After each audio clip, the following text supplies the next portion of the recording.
So it finally happened. Jim Harbaugh bailed. It only took 4 years. It only took the Los Angeles Chargers being super excited, according to their tweet machine, to hire Jim Harbaugh away from Michigan. And you could argue that it only took 4 years.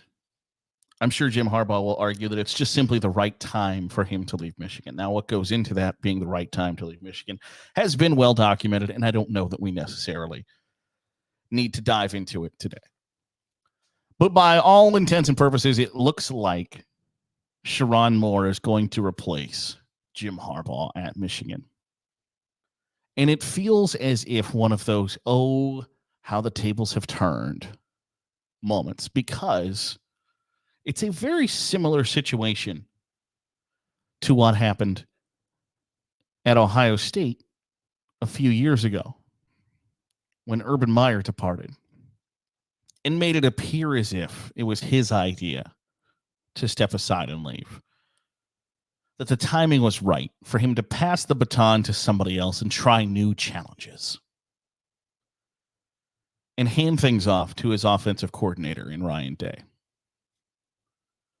And it's eerily similar to what's going on at Michigan right now, where Jim Harbaugh is deciding that it's time to try new challenges, and it's the right moment to step away and hand things off to Sherrone Moore. So if Sherrone Moore beats Ryan Day in the game next year, was Sherrone Moore born on third base? I think you can make that argument. I also wonder if the timing is right for Sherrone Moore, and I think it is, because the expectations are going to be pretty minimal for Michigan in 2024. It's a good time to take over a job in a program like that. The Wolverines are going to graduate basically half their roster coming off a national title. Quarterback gone. Lots of changes, lots of upheaval. I think it's a good time for Sherrone Moore to take over. And I wonder if they settle so quickly on Sherrone Moore, the Michigan, the athletic department, the administration, the university, settles on Sherrone Moore so quickly because they know that while Michigan has been, and likely always will be, a very high-profile job, it might not be right now. It might not be the perfect opportunity for somebody to leave a good situation, an established spot, to go to Michigan right now. So you settle on your offensive coordinator. I wouldn't be surprised if, and it always appeared as if that was going to be the case if Jim Harbaugh left, that there wasn't going to be a restart of the college football coaching carousel because they hired somebody from this job and then that school hired somebody from this job. It just always felt like that it was going to start and end with Sherrone Moore being Jim Harbaugh's replacement. And I just wonder how much of that goes into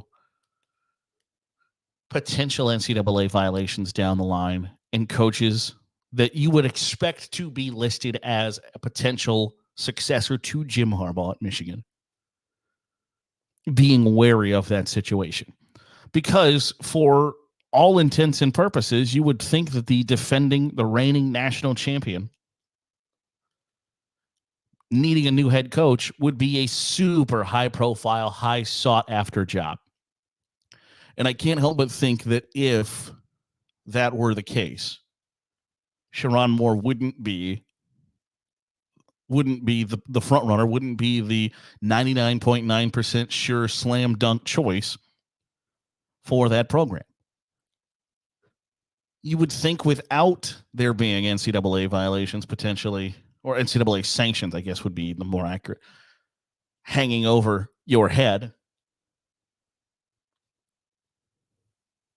that there are a whole mess of candidates that would want that job, that would be coming out of the woodwork, pounding the table to say, hey, I want that job. And I find it incredibly interesting and borderline fascinating why that isn't the case. Is it strictly potential NCAA sanctions?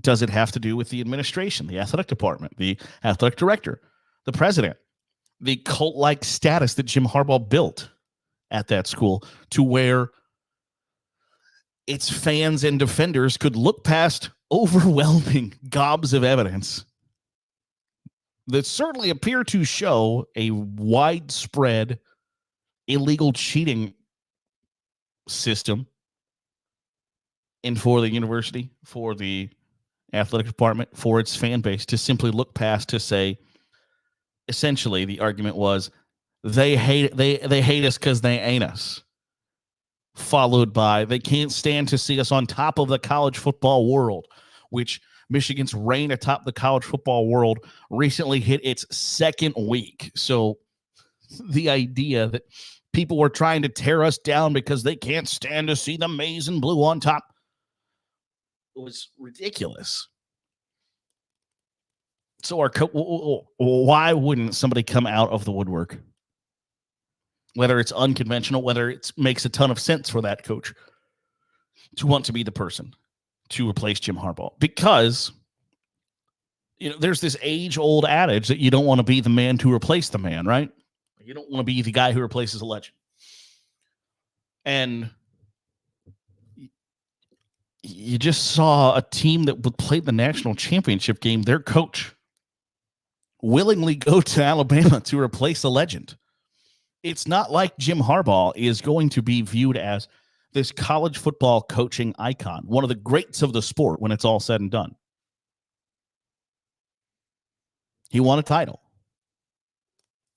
Some folks with scarlet-colored glasses will tell you it's a tainted title that will eventually be vacated. I've laid out my reasoning for why I don't think that will ever happen. Bill Self is on a federal wiretap. The FBI's got him admitting to cheating. You know what banners ain't come down in Allen Fieldhouse? Those ones. But it's not like Jim Harbaugh is such an entrenched figure at his school that you should be wary of replacing him. He'll leave. He's leaving Michigan with a losing record to Ohio State. And they won 3 in a row. And while that's impressive and that should be a feel-good for him, he still has a losing record against Ohio State. He has a losing record in bowl games. The idea that he is of some Nick Saban caliber or Lou Holtz at Notre Dame or whatever the case may be, Bear Bryant, is preposterous.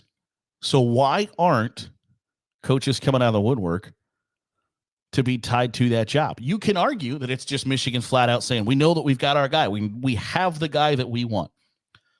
Now, it's not unprecedented. Notre Dame did this with Marcus Freeman. Ohio State did this with Ryan Day. It has happened at the sport's highest levels.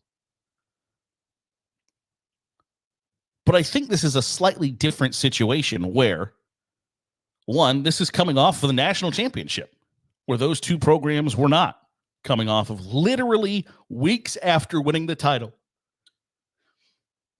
deciding that their offensive coordinator, somebody that was already on their staff, is the best option to replace their head coach. Notre Dame and Ohio State didn't do that. Notre Dame and Ohio State weren't in that situation. They also didn't have NCAA sanctions potentially looming. And I think there's some feeling that because Jim Harbaugh is now bailing on college football to go back to the NFL, that means that Michigan has no more worries. I don't think that's the case. I would argue that they don't have any more worries in the sign stealing category. I think that becomes cut and dry when the Big Ten just says, yeah, another 3-game suspension will do it. And whether that is fair, wrong, right, indifferent, I can't be the judge of that. Do I think that is kind of a crappy way to operate? Sure, I do. And it appeared that the 13 other coaches in the conference thought that too. But I think when it's all said and done, that's the big issue, right? That's what leads to questions about why Sherrone Moore potentially is the best candidate for the job. And maybe he's the right guy at the right time. I don't know. But it just certainly feels as if Michigan is a bigger job than that. But when you say Ohio State and Notre Dame have done it in the past 5 years, 6 years, it's tough to argue that. But you just think that winning the national championship would make that job bigger than it is. But supposedly it's 100% slam dunk. Sherrone Moore's the guy. We'll see if that pans out. But I also wonder if Michigan fans are keenly aware that if you win that game next Saturday after Thanksgiving in 2024, the charges of this guy's born on third base are going to come right back at you. And whether you're prepared for that or not is a whole nother topic. That'll do it for today's episode of the Daily Huddle. Appreciate you making us a part of your day, however it is, wherever it is you're doing so. If you're watching here on YouTube, hit the subscribe button. Make sure you're getting all that great college football content we're pumping out here on Saturday Glory. If you are listening on a podcast feed, drop a 5-star review. It goes a long way in helping out the channel. We'll be back at it on Sunday. Going to chat about which teams benefit the most from an expanded college football playoff. I think that's an interesting discussion. We'll have it here on Sunday on Saturday Glory.